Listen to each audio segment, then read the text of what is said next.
ቢሾፕ አንዱዓለም ልመለስና ቅድም ቄስ ኤልያስ ሲያብራራ አንድ ቃል ተጠቅሞ ነበረ።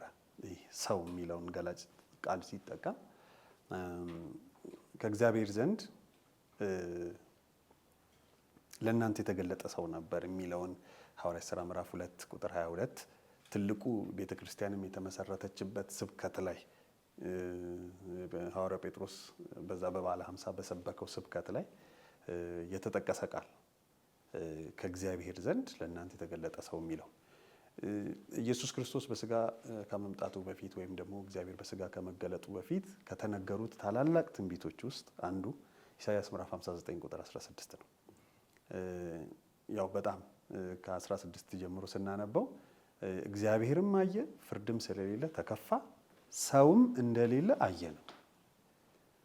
እዛ ጋር ሰው እንደሌለ አየ ይላል። እዚህ ጋር ደግሞ ከእግዚአብሔር ዘንድ ለእናንተ የተገለጠ ሰው ነበር ይላልና ቅድም እኮ የለም ተብሏል።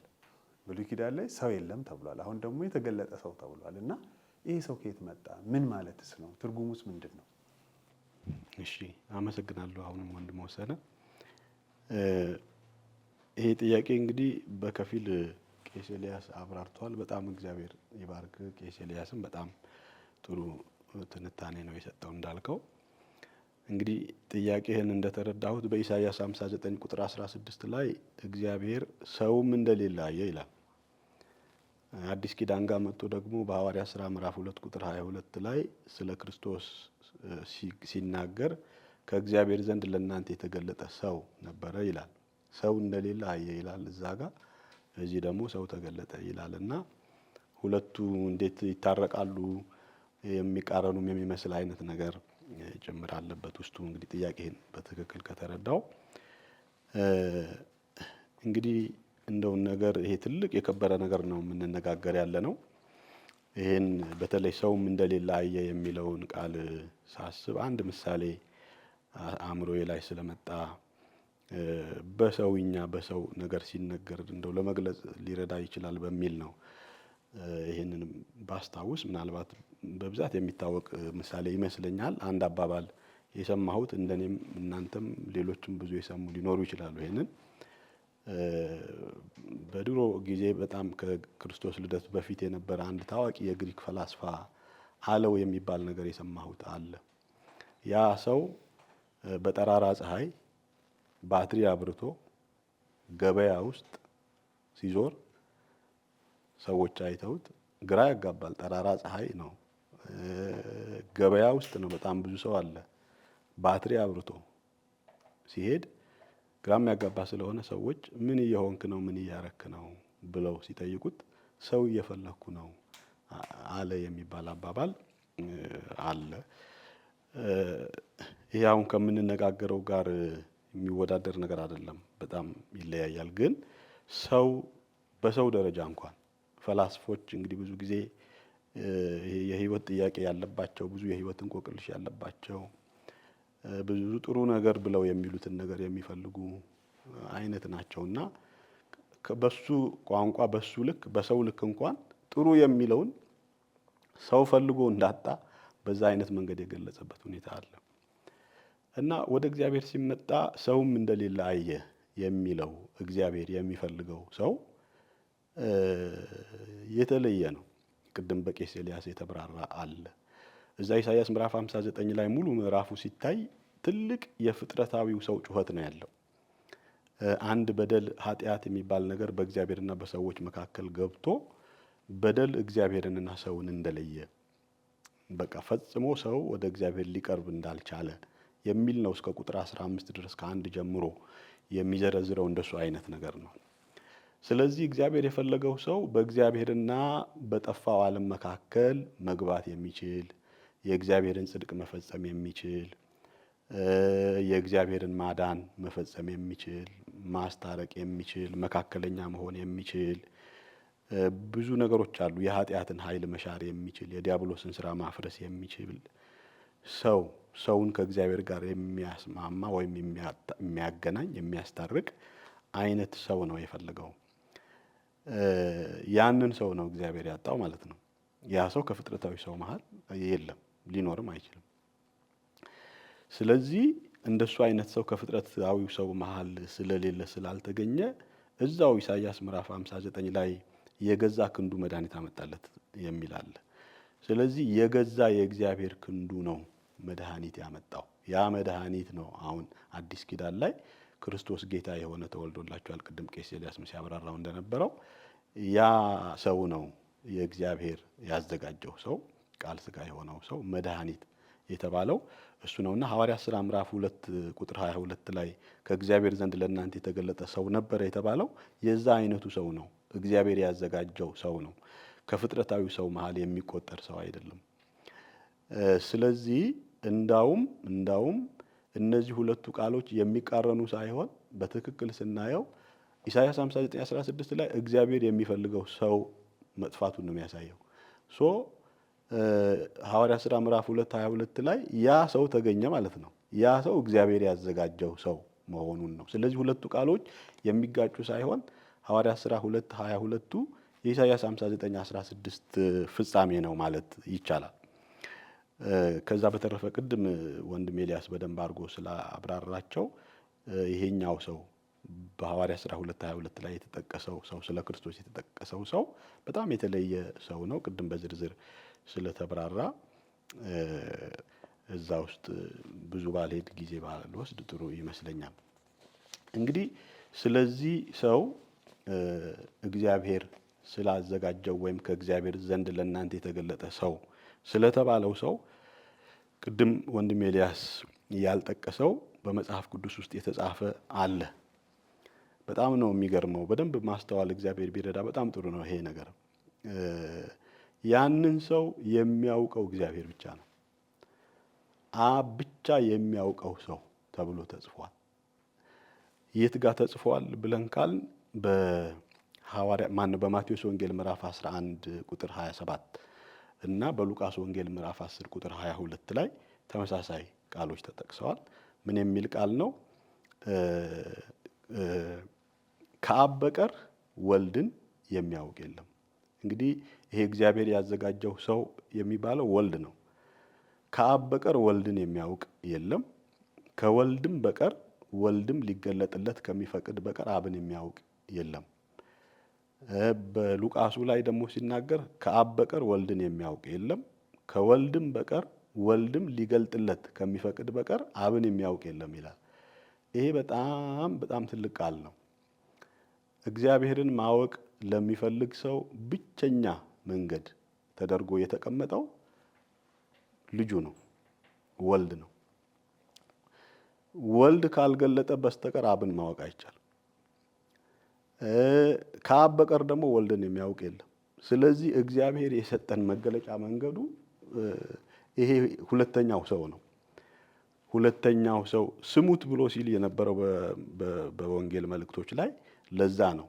ወልድ ማን ነው የሚለው ነገር ወልድ ጋር ቀርቦ ወልድ የሚናገረውን ነገር እንዲህ በመስማት በዛ በኩል ነው እግዚአብሔርን ማወቅ አብን ማወቅ ወደሚለው ራሱ መምጣት የሚቻለው በዛ በኩል እንደሆነ በግልጽ ተጽፎልናል። እንደዚህና አብ ብቻ የሚያውቀው ሰው መሆኑ በመጽሐፍ ቅዱስ ውስጥ ተጠቅሷል።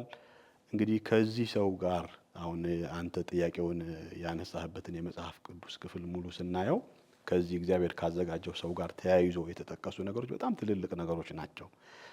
ሙሉ ቃሉን ብናየው ኢሳይያስ 59:16 ጀምሮ ያለው እግዚአብሔርም አየ፣ ፍርድም ስለሌለ ተከፋ፣ ሰውም እንደሌለ አየ፣ ወደ እርሱ የሚማልድ እንደሌለ ተረዳ፣ ተደነቀ።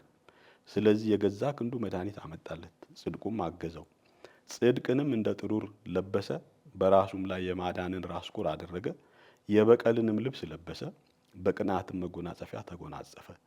እንደ ስራቸው መጠን እንዲሁ ቁጣን ለባላጋራዎቹ ፍዳንም ለጠላቶቹ ይከፍላል፣ ለደሴቶችም ፍዳቸውን ይከፍላል የሚል ነው ሙሉ ቃሉ ማለት ነው።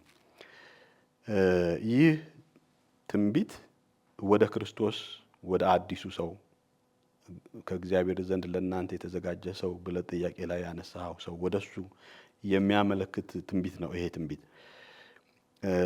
ይሄ ሲፈጸም እንግዲህ በሉቃስ 2:11 ላይ ዛሬ በዳዊት ከተማ መድኃኒት እርሱም ክርስቶስ ጌታ የሆነ ተወልዶላችኋልና በሚል ተገልጿል። ያ መድኃኒት በኢሳይያስ 59:16 ላይ በትንቢት የተነገረ መድኃኒት ነው።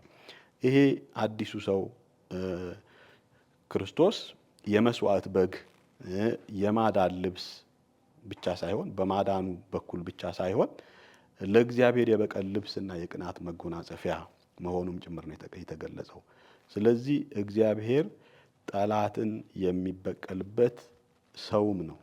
የእግዚአብሔርን ጠላቶች የሚበቀልበት እዚህ ጋር በጣም ትልልቅ ቃሎች ናቸው የተጻፉ። ለባላጋራዎቹ ፍዳን የሚከፍል ቁጣውን እንደሱ የሚፈጽም የእግዚአብሔርን ቁጣ በቀል የሚፈጽምበት ሰው እንደሆነ ተጽፏል ማለት ነው። እንግዲህ ስለ ጠላት ሲነሳ ትንሽ ስለ ጠላት ማንሳት ጥሩ ነው። ሰው እንደው ጠላት ብዙ ያበዛል እንጂ መጽሐፍ ቅዱስን በምናጠናበት ጊዜ የሰው ሁሉ ጠላት አንድ ነው። የሰው ሁሉ ጠላት ዲያብሎስ ነው። ከዲያብሎስ ጋር ተያይዞ ሰው ላይ የመጣ ጠላት ቀጥሎ ምንድን ነው? ኃጢአት ነው። ከኃጢአት ጋር ተያይዞ ከኃጢአት ቀጥሎ የመጣ ጠላት ምንድን ነው? ሞት ነው። ስለዚህ በሰይጣን ምክንያት ኃጢአት ገባ፣ በኃጢአት ምክንያት ሞት ገባ። እነዚህ ነገሮች ጠላት ሆነዋል ማለት ነው ለሰው ልጅ። ሰውንና እግዚአብሔርንም ለይቶ ያለ ጠላት የሚባለው ዲያብሎስ ነው፣ ኃጢአት ነው። ስለዚህ የኃጢአትን ኃይል የሚያሸንፍበት የዲያብሎስን ራስ የሚቀጠቅጥበት በቀሉን የሚፈጽምበት የሚባለው ነገር እግዚአብሔር ሊበቀል የፈለገው ነገር ዲያብሎስን ነው። መጽሐፍ ቅዱስ ላይ ብዙ ዝርዝር ነገሮች አሉ። ያው ጥያቄው ጋር ስለማይገናኝ ወደዛ ዝርዝር ባልገባ ማለት ነው። ስለ ሞት አሁን በጣም ትልልቅ ቃሎች አሉ። ሞት ሆይ መውጊያ የት አለ የሚል ጥቅስ አለ። ሲኦል ሆይ ድል መንሳት የት አለ? ሲኦል አሸንፎ ነበር። ሞት አሸንፎ ነበር። ዲያብሎስ ገዢ ሆኖ ነበር። እግዚአብሔር ግን ያንን ጠላት የተበቀለበት ሰውነት ነው ይሄ ሰውነት። ስለዚህ ይህንን ለማሸነፍ እግዚአብሔር ያዘጋጀው ሰው ይሄ ሰው ነውና ከፍጥረታዊው ሰው ጋር ሊገናኝ አይችልም። በፍጥረታዊ ሰውም እንደዚህ አይነት ትልልቅ መለኮታዊ ዓላማዎች ሊፈጸሙ አይችሉም። አብ ብቻ ስለሚያውቀው ልጅ ብዬ ከላይ የገለጽኩት እንግዲህ ስለ እሱ የተጻፈ ብዙ ነው ያለው። ለምሳሌ በኢሳይያስ ምዕራፍ 61 ላይ የተጠቀሰ አንድ ቃል ጨምሬ ብናገር የጌታ የእግዚአብሔር መንፈስ በእኔ ላይ ነው፣ ለድሆች የምስራችን እሰብክ ዘንድ እግዚአብሔር ቀብቶኛልና፣ ልባቸው የተሰበረውን እጠግን ዘንድ፣ ለተማረኩትም ነጻነትን፣ ለታሰሩትም መፈታትን እናገር ዘንድ ልኮኛል። የተወደደችውንም የእግዚአብሔርን ዓመት አምላካችንም የሚበቀልበትን ቀን እናገር ዘንድ የሚያለቅሱትንም ሁሉ አጽናና ዘንድ ተብሎ ተነግሮለታል ማለት ነው። ይሄ ቃል የተፈጸመው በሉቃስ ወንጌል ምዕራፍ 4 ከቁጥር 17 እስከ 21 ላይ ጌታ ኢየሱስ ክርስቶስ ወደ መቅደስ ገብቶ የኢሳይያስን ጥቅል አንስቶ ይችን ክፍል አንብቦ ይሄ ቃል ዛሬ በጆሮአችሁ ተፈጸመ አላቸው ማለት ነው። እዚህ ቃል ላይ በጥቅሉ የተጠቀሱ ሁለት አይነት ነገሮች ናቸው። በአንድ በኩል ማዳን ነው፣ የእግዚአብሔር ማዳን። በሌላ በኩል ደግሞ በቀል ነው፣ የእግዚአብሔር በቀል። በቀሉ በሞት ላይ፣ በዲያብሎስ ላይ፣ በኃጢአት ላይ ሰዎችን ከዘላለም ሞት ወደ ዘላለም ሕይወት ለማሻገር ነው። ማዳኑ ደግሞ ሰዎችን ማዳን ነው ማለት ነው። ስለዚህ የእግዚአብሔር ማዳንና የእግዚአብሔር በቀል የተፈጸመበት ወይም የፈጸመ ሰው ነው። ያ በኢሳይያስ 59:16 ላይ ሰው እንደሌለ የተባለው ሰው ይህንን ነገር መፈጸም የሚችል ሰው ነው የሌለው ማለት ነው፣ ያላየው እግዚአብሔር። ስለዚህ ያንን ሰው እግዚአብሔር አዘጋጀ። ቅድም እንዳልኩት የሐዋርያት ሥራ ምዕራፍ 2 ቁጥር 22 የዛኛው ትንቢት ፍጻሜ ነው ማለት ይቻላል። ከዚህ ጋር ዕብራውያን ምዕራፍ 10 ቁጥር 5ን ስናይ ስለዚህ ወደ ዓለም ሲገባ መስዋዕትንና መባን አልወደድክም፣ ስጋ ግን አዘጋጀህልኝ አለ። ይሄ ስጋ አዘጋጀህልኝ፣ ሰው አዘጋጀ ከሚለው ጋር አንድ ነው ትርጉሙ። እግዚአብሔር ያዘጋጀው ሰው፣ ከእግዚአብሔር ዘንድ የተገለጠ ሰው ተብሎ ከተነገረው ጋር ትርጉሙ አንድ ነው። በሐዋርያት ሥራ ምዕራፍ 17 ቁጥር 31ም ላይ ቀን ቀጥሯልና በዚያም ቀን ባዘጋጀው ሰው እጅ በዓለሙ ላይ በጽድቅ ሊፈርድ አለው። ስለዚህም እርሱን ከሙታን በማስነሳቱ ሁሉን አረጋግጧል። እግዚአብሔር ፍርዱን የሚፈርደው በዚህ ሰው ሆኖ ነው። እግዚአብሔር ባዘጋጀው ሰው እጅ ሆኖ ነው። በዮሐንስ ራእይ ላይ በግልጥ ተነግሯል። ለሙታንና ለሕያዋን ፍርድ የሚሰጠው ጌታ ኢየሱስ ክርስቶስ እንደሆነ በተለያዩ ምዕራፎች ላይ ማየት ይቻላል። እንደዚህ አይነት የእግዚአብሔርን ፍርድ የሚፈጽም በቀሉን የሚፈጽም የእግዚአብሔርን ማዳን ለሰዎች የሚያመጣ ሰው እግዚአብሔር ያዘጋጀው ይሄ መሆኑን ነው የምናየው። ይህንን ስራ ሊሰራ የሚችል ፍጥረታዊ ሰው የለም። እንዳውም የሰው ተፈጥሮ ሰውን አያድንም። ቅድም አሁን ቄስ ኤልያስ ሲናገር እኛን ካልሆነ አያድነንም የሚል ነገር ጠቅሷል። በጣም ይገርማል። መጽሐፍ ቅዱሱ የዚህ ተቃራኒ ነው የሚናገረው። እኛ አይደለንም እኛን ማዳን የምንችለው። የሰው ዘር ፍጥረታዊው ሰው ዘር አይደለም እንደዚህ አይነት ታላቅ ማዳንን ማዳን የሚችለው። ይሄ በግልጽ የተጻፈበት ክፍል እግዚአብሔር ቢረዳ ሰው ሁሉ ቢያስተውለው በመዝሙረ ዳዊት ምዕራፍ 49 ከቁጥር 7 እስከ 9 በተጻፈው ክፍል ውስጥ እንደዚህ ይላል። ወንድም ወንድሙን አያድንም ይላል፣ ሰውም አያድንም ይላል። ይሄ ሰው የሚናገረው ስለ ፍጥረታዊ ሰው ነው። ወንድም ወንድሙን አያድንም፣ ቤዛውን ለእግዚአብሔር አይሰጥም። ቤዛ እንግዲህ የጠፋውን ሰው በቃ በሞት የተዋጠውን በዲያብሎስ አገዛዝ ስር የወደቀውን ሰው ዋጋ ከፍሎ ከዚያ ከወደቀበት ነገር መግዛት ማንሳት ማለት ነው። እንደሱ አይነት ቤዛ ለእግዚአብሔር ነው የሚከፈለው። የተበደለው እግዚአብሔር ነው። ኃጢአት ተሰርቶ ነው በኃጢአት ምክንያት ሰው ከእግዚአብሔር ፊት የወደቀውና ለእግዚአብሔር የሚመጥን ቤዛ ሰው መስጠት አይችልም ብሎ ሰው ለዘላለም እንዲኖር ጥቅሱ የሚለው ለዘላለም እንዲኖር ጥፋትንም እንዳያይ የነፍሳቸው ለውጥ ከብሯልና ለዘላለምም ቀርቷልና ይላል። ሙሉ ባነበው አንዴ ደስ ይለኛል። ወንድም ወንድሙን አያድንም፣ ሰውም አያድንም፣ ቤዛውን ለእግዚአብሔር አይሰጥም፣ ለዘላለምም እንዲኖር ጥፋትንም እንዳያይ የነፍሳቸው ለውጥ ከብሯልና ለዘላለምም ቀርቷልና። ይሄ ቀጥታ ንግግሩ በደንብ አድርጎ ሰው በፈለገ መንገድ ቢመረምረው የሚያሳየው ያለው ምንድነው? ሰው ጠፍቷል። ሰው ከዘላለም ሕይወት ውጪ ሆኗል። ሰው ጥፋት እንዳያይ፣ ለዘላለም እንዳይሞት፣ ለዘላለም እንዳይጠፋ ቤዛ ተከፍሎ ለእግዚአብሔር የሚመጥን ቤዛ ዋጋ ተከፍሎ ሰው ከጥፋት ወጥቶ ወደ መዳን እንዲመጣ ያስፈልጋል። ይሄን ለማድረግ ሰው አይችልም። ወንድም ወንድሙን አያድንም፣ የነፍሳቸው ለውጥ ከብሯልና ይላል። ስለ ነፍስ የሚከፈለው ዋጋ እጅግ የከበረ ነው። ያንን እጅግ የከበረ ዋጋ ሰው ፍጥረታዊ ሰው መክፈል ስለማይችል እግዚአብሔር ያንን ዋጋ ከፈለልን ነው። እግዚአብሔር ይመስገን። ይህ ትልቅ መጽሐፍ ቅዱስ ላይ እንዲህ ብሎ እያለ እኛን ካልሆነ አያድንም የሚለው በእውነት ፈጽሞ ከዚህ ጋር ተቃራኒ የሆነ አስተሳሰብ ነው። ይህንኑ የሚደግፍ ነገር በመጨረሻ ማነሳው ጌታ ኢየሱስ ክርስቶስ ራሱ በስጋ መጥቶ በዮሐንስ ወንጌል ምዕራፍ 10 ከቁጥር 14 እስከ 15 ባለው ክፍል ላይ የተናገረው መልካም እረኛ እኔ ነኝ አለ። አብም እንደሚያውቀኝ እኔም አብን እንደማውቀው የራሴን በጎች አውቃለሁ፣ የራሴን በጎች ያውቁኛል፣ ነፍሴንም ስለ በጎች አኖራለሁ አለ። ስለዚህ ጌታ ኢየሱስ ክርስቶስ በስጋ መጥቶ በዚህ ምድር ላይ ራሱን ያኖረው ነፍሱን ያኖረው ራሱን የሰጠው ስለ በጎች ነው። እኔ ነኝ ማኖረው፣ ነፍሴን ስለ በጎቼ ያኖራለሁ፣ መልካም እረኛ እኔ ነኝ።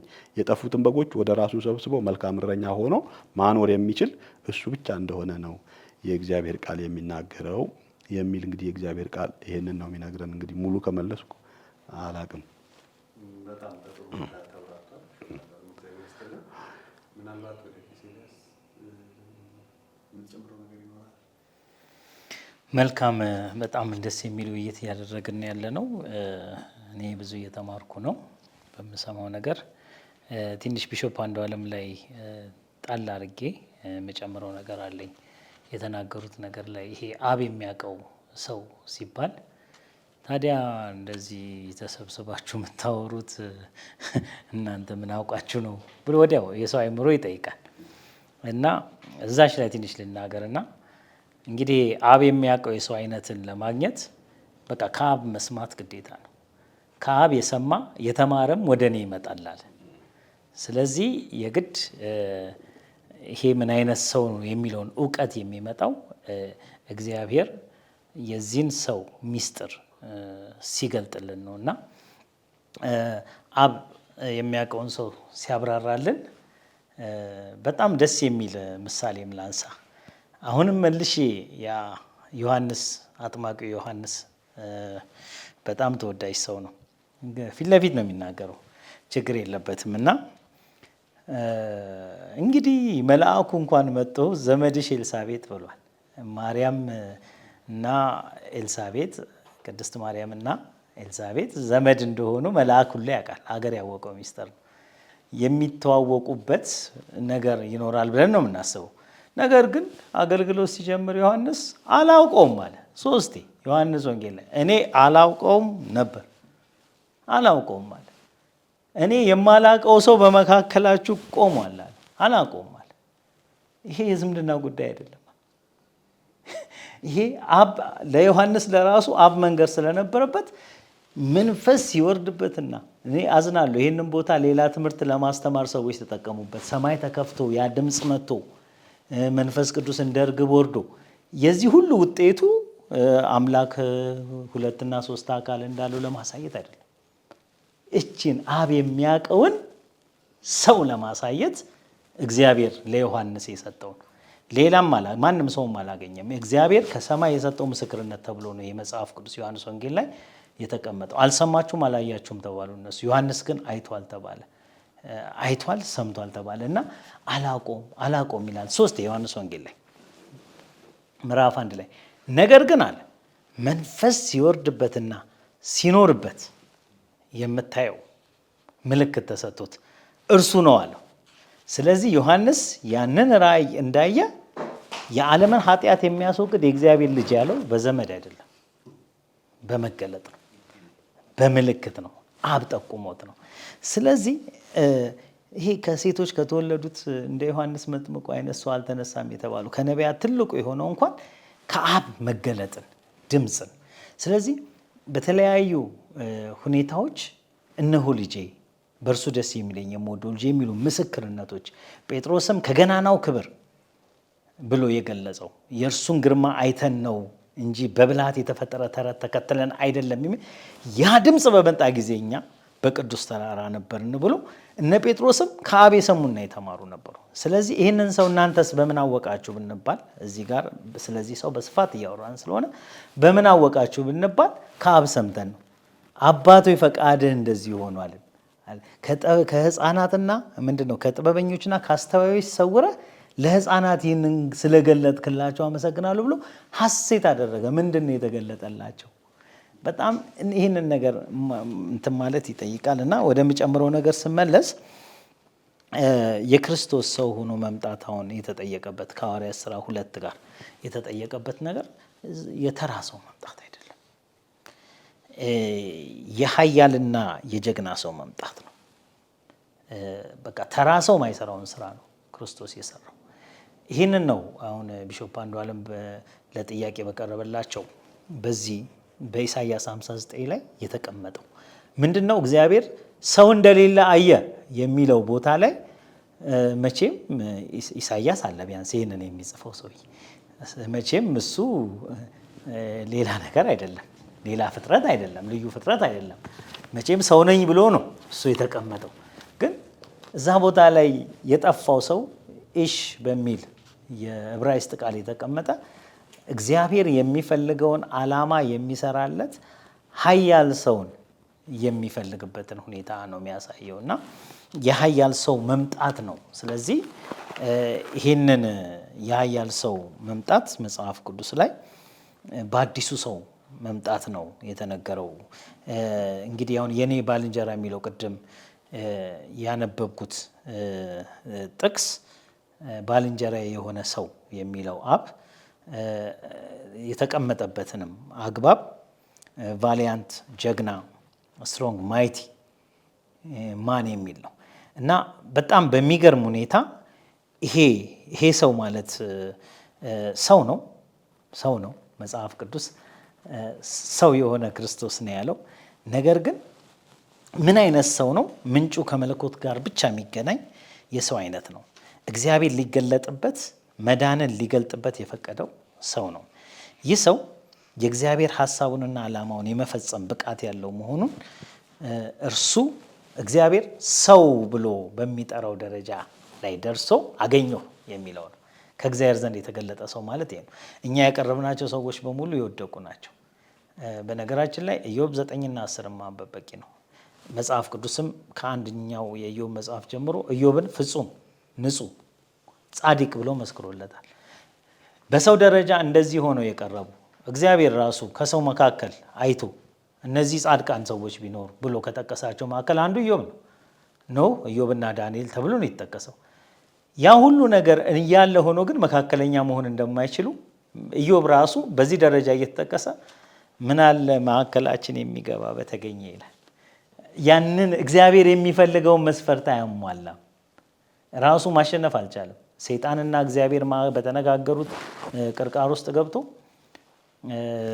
የሚፈራ በዚህ ምክንያት ነው ስላጠርክለት ነው እያለ ሰይጣን የሚገዛው ሰው እና አልቻለም መውጣት። ስለዚህ እጄን በአፌ ላይ እጥናለሁ ብሎ ቁጭ አለ። እንግዲህ ከኢዮብ የተሻለ ሰው ማውጣት አንችልም። ፍጥረታውያን ተሰብስበን ብናውጣ ከኖህ ከኢዮብና ከዳንኤል የተሻለ ሰው ማውጣት በሱ አንችልም ብሎ ቁጭ አሉ። ስለዚህ ምንድን ነው ቁም ነገሩ እዚህ ጋር የምናየው? እግዚአብሔር ይመስገን ከወደቀው የሰው አይነት እጅግ ከፍ ያለ መሆኑን ያመለክታል። ይሄ ሰው የተለየ ምንጭና መገኛ ያለው ሰው ስለሆነ አዲስ የሰው አይነት ነው። አዲሱ ሰው በጠላቶቹ ላይ እንዲበቀልና እንዲፈርድ እግዚአብሔር ያዘጋጀው ነው። አሁን ቅድም ቢሾፕ አንዱዓለም ሲናገሩ ኢሳይያስ 61 የሚናገረው ቀብቶኛል፣ የእግዚአብሔር ክርስቶስ የሚናገረው ቃል ቀብቶኛል የሚለው የተወደደችው የጌታን ዓመትና አምላካችን የሚበቀልበትን በሚል ነው። ሁለት ነገር አለ። ዛሬም ይህንን መልእክት የሚሰማ ሰው ለሁለት ነገር ይዘጋጅ። በተወደደችው የጌታ ዓመት እግዚአብሔር ባዘጋጀው ስጋ መዳን ይቻላል። የተወደደችው የጌታ ዓመት እነዚህ የምሕረት ደጆች እስከተከፈቱ ድረስ። ይሄንን ግን አዲሱን ሰው የመቀበልና መካከለኛውን የክርስቶስን ክህነት የመቀበል ነገር ከሌለና ከአሮጌው ሰው ጋር የመቀየጥና ወይም ይሄ ነገር ሳይገባን ከቆየን ግን ምንድን ነው የሚሆነው ሲባል ወደድንም ጠላንም እግዚአብሔር በሐዋርያት ሥራ ምዕራፍ 17:31 ላይ እንዳለው ባዘጋጀው ሰው እጅ ይፈርድብናል ይላል። አናመልጥም። ወይ እንድንበታለን ወይ ይፈረድብናል። እኔ የምመርጠው ለሚሰሙኝ በሙሉ እግዚአብሔር ያዘጋጀው ሰው ያለ ምርጫ ከሚፈርድብኝ እግዚአብሔር ያዘጋጀው ነው ብዬ ብድን ይሻለኛል በተወደደው በእግዚአብሔር ዓመት። ስለዚህ ምን የዚህ የኃያልን ሰው ትንሽ ነገር ብቻ አንድ ነገር ብቻ ነው የምጨምረው። ጌታ እግዚአብሔር እንደ ኃያል ይመጣል በሚል እንደ ኃያል ሰው የሚሉ ጥቅሶች አሉና ክንዱ ስለ እርሱ ይገዛል፣ እነሆ ዋጋው ከእርሱ ጋር ደሞዙም በፊቱ ነው። ኢሳይያስ 59 ላይም ሲነበብ በቀል አለው እግዚአብሔር ለጠላት ፍዳን ይከፍላል፣ ያድናል። ስለዚህ ይሄ ኃያል ሰው የሚለው እግዚአብሔር ኃያል ያስባለው ምንድን ነው? በጠላት ላይ የበረታበትን በኃጢአት ላይ በሞት ላይ በጨለማ ላይ እግዚአብሔር የሚፈልገው የሰው አይነት ስለሆነ ነው እና የእባቡን ራስ የሚቀጠቅጥለት ሞትን የሚውጥ አለቅነትን ስልጣናትን የሚገፍ ለነሱ ራስ የሚሆን የዕዳ ጽሕፈትን የሚደመስስ ትንሣኤና ሕይወት የሚሆን ድል ነሺ የሆነ እንደዚህ አይነት የመሳሰሉት ሞትን የሚሽር ሁሉን ከእግሩ በታች የሚያስገዛ በቃ ምንም ያልተገዛ የማይተው አይነት የሰው አይነትን መምጣት የሚያካትት ነው። ይህን መጨረሻ